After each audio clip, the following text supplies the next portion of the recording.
We are fortunate to live and serve in a state that prioritizes an individual's right to make informed private decisions about their own bodies and healthcare. And thanks to the leadership of the General Assembly and Governor Lamont, we have extended legal protections to providers of abortion and gender affirming care under the state's safe harbor and transgender health shield law. Moreover, as state laws banning abortion and strictly limiting gender affirming care have proliferated elsewhere, Connecticut has welcomed anyone being denied care in their home states to seek care in ours. Good afternoon. I'm Pastor Rick Porter.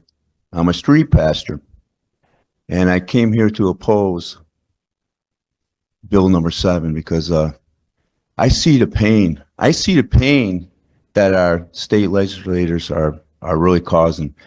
I see the confusion. Kids are being transformed way beyond. I mean, 4th and 5th graders wondering if they're gay. And now I'm out there seeing what's going on in abortion. In their last trimester, going in there and coming out flush and white. But the thing is that I'm in the streets. I'm inviting you in the streets. And it's the fallen middle class people who are suffering the most. They need opportunity. They need their money spent on creating jobs.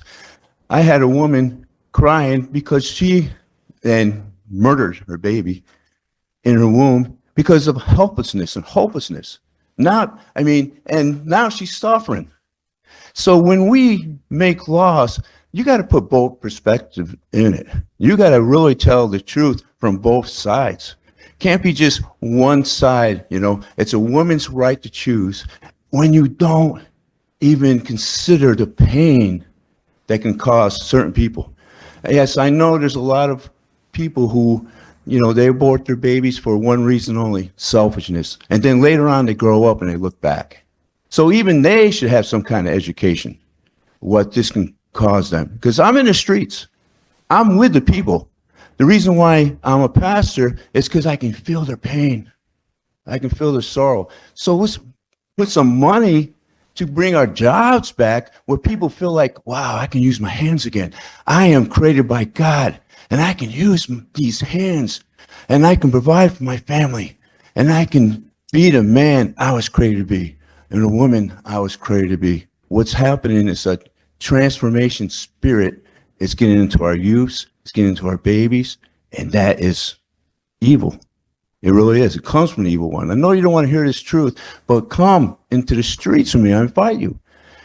There's not a place in Waterbury that I cannot go into and people greet me and people hold on to me and have me pray for them and cry, and I will cry with them.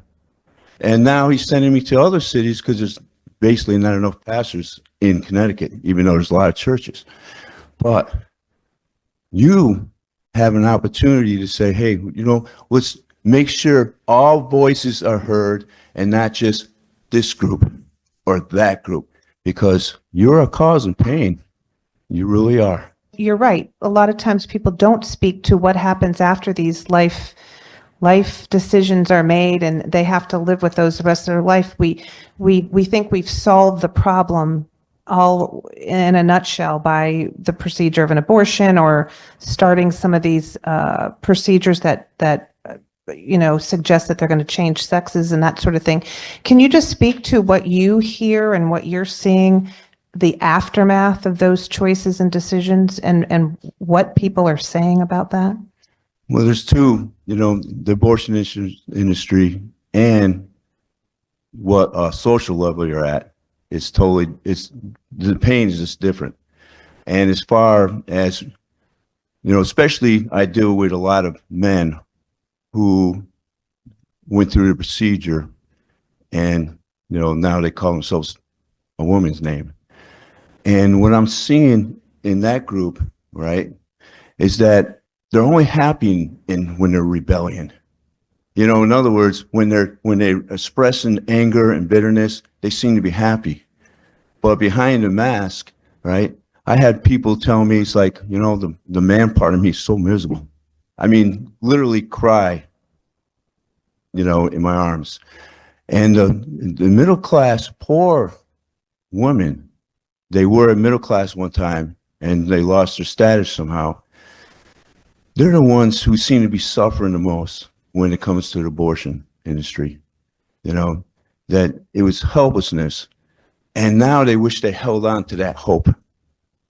You know, it was, you know, and the only thing I can do as a pastor is saying, hey, listen, you're forgiven. You know, if you take it to God, you will be forgiven. You will be forgiven. He'll take that pain.